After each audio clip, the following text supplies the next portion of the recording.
Mtazamaji, tumekwisha shuhudia kwamba treni za abiria za SGR zimekwisha anza safari kutoka Dar es Salaam kuelekea Dodoma. Lakini hamu kubwa ya wafanyabiashara wa ndani na nje ya nchi ni kushuhudia treni za mizigo nazo zikianza kazi kama kawaida. Sasa hapa nilipo mtazamaji, ni eneo ambalo linafahamika kwa jina la Darajani, si mbali sana na jengo la Mkuki House kama ambavyo unashuhudia. Hebu jiulize, magari haya yanayopita hapa ndipo ambapo njia ya treni za mizigo ilipo. Mfano tu ingekuwa inapita hapa juu, usalama ungekuwaje? Ndipo ambapo TRC ikaona ipo haja ya kujenga handaki lenye urefu wa mita 100.9 kwa ajili ya kupitisha treni zetu za umeme za mizigo ambazo zitakuwa zikiingia bandarini. Hapa chini lipo handaki hilo kama ambavyo unalishuhudia mtazamaji. Sasa kwa ujumla, sasa kwa kipande cha kwanza na cha pili tumekuwa na mahandaki yapatayo 5 hivi sasa ambayo yatakuwa yakipitisha treni zetu za mizigo pamoja na abiria. Mimi ni Beni Mwanantala na kwenda kuzungumza na mhandisi Farida Njoka ambaye ni mhandisi msimamizi wa mradi kutoka TRC. Yeye anakwenda kutuambia kuhusiana na kazi inavyoendelea katika njia hii yenye kilomita 4 za kuingia bandarini, ujenzi wake ukiwa umefikia zaidi ya 92%, lakini handaki lenyewe ujenzi umefikia zaidi ya 95%. Tunakwenda kuzungumza naye atuambie nini kinachoendelea. Mimi ni Beni Mwanantala na hii ni TRC Reli TV. Mvua inanyesha lakini kazi inaendelea. Hakuna kilichosimama, bado tuko side, mpaka kieleweke. Huyo ndio Samia SGR, kukuza uchumi. Hapa tupo eneo tunaloita Portlink na kama mnavyoelewa kwamba kipande cha kwanza tumeshaanza operation, na sasa kazi kubwa hasa iliyobakia ni kipande cha ujenzi wa kipande cha Portlink, yani eneo ambalo linaunganisha bandari na line yetu ya mradi ya SGR. Hapa tupo eneo la Portlink, tunaita kilomita 2 na plus 600, na kazi ambayo inaendelea hapa sasa ni huu ujenzi wa, kama mnavyoona, tunnel imeshakamilika, lakini kwa asilimia kwa Portlink tuko asilimia 92.2 Portlink yote, lakini kwa asilimia ya hii tunnel ambayo ujenzi unaendelea tuko asilimia 95. Na kama unavyojionea ni almost kazi zote zimekamilika, lakini kazi kubwa ambayo imebakia hapa ni kumwaga zege ambayo inakuwa ina thickness ya mita 1, then pia tutaweka catenary kwa ajili ya umeme na pia kuweka cables, kulaza cables kwa ajili ya systems ya mawasiliano. Lakini pia tukienda mbele tutaweza kuona ujenzi unaoendelea pia. Kazi nyingine ambayo kubwa inayoendelea ni slope protection kwa ajili ya kuprotect maeneo hapa ili zile soil isije kaangukia kwenye rail wakati tunafanya ujenzi au wakati wa operation. Technically SGR tunazingatia vile viwango tunasema grade separation, ambapo tunazuia mwingiliano kati wa rail na aidha barabara au matumizi ya barabara za binadamu ambao wanatembea. Kwa maana hiyo, kwa upande hapa mjini tuweza kutengeneza hii tunnel kwa ajili ya kuprotect, kwa sababu huko juu ukienda kuna barabara inapita, watu wanapita, shughuli za binadamu zingine zinaendelea. Kwa maana hiyo hivyo hii tunnel ilibidi tuijenge kwa ajili ya kufanya ile separation ya grade kati ya reli na barabara. Pia ndugu mwandishi, upekee hasa wa tunnel hii ambao unaiona kwa kipande cha kwanza hapa Portlink ni kwamba yenyewe tunaita ni cut and cover, kwamba tuna cut then tuna cover. Ukiachana zile zingine ambazo za kipande cha pili ambazo tuna cut peke yake, lakini hii tumecut then tuna cover. Hiyo inakuwa kidogo inaipa utofauti wa tunnel zingine ambazo tunaweza kuzijionea huko mbele. Mtazamaji, ni ukweli ulio wazi kwamba huwezi kuwa na mradi mkubwa kama huu ukakosa mshauri mwelekezi. Sasa mhandisi John Tem ni mhandisi kutoka Koreli ambao wanasimamia kipande cha kwanza cha ujenzi wa reli kutoka Dar es Salaam hadi Morogoro. Sasa tupo katika kipande hiki cha Portlink ambacho kinaingia bandarini. Kama ambavyo unafahamu kwamba hivi karibuni tutaanza treni za mizigo. Sasa mtazamaji, nikwambie tu kuna habari njema hapa ambayo tunakuonesha leo, ni ujenzi wa njia hii ya kuingia bandarini, ikiwemo handaki hili kama ambavyo mhandisi ametueleza. Sasa mhandisi John Tem anatoka Koreli. Yeye atakwenda kutuambia kuhusiana na ubora wa kazi. Je, umezingatiwa? Mhandisi, karibu sana.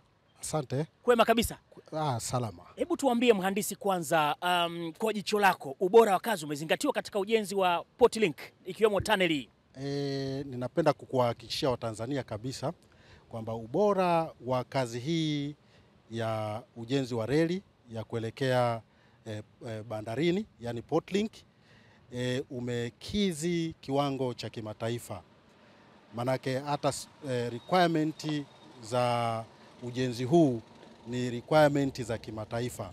Tunafuata speki za kimataifa, ndio tunazotumia hapa. Kwa hiyo niwahakikishie kabisa kiwango cha ujenzi huu kimefuata requirement zote za kimataifa. Pengine sasa baada ya hapa, kwa utaalamu wako, nini kinachofuata? Tunaangalia pembeni kutuona pia kuna sehemu kama unafanya protection hivi. Unaweza kutuelezea pia?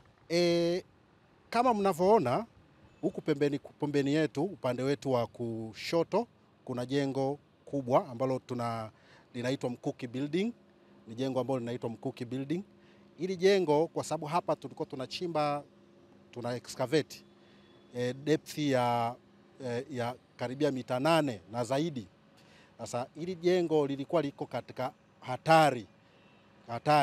Kwa tukaona kabla hatujaendelea na ujenzi wetu ni bora kuliprotect, na ndio maana unaona tumejenga ukuta huo.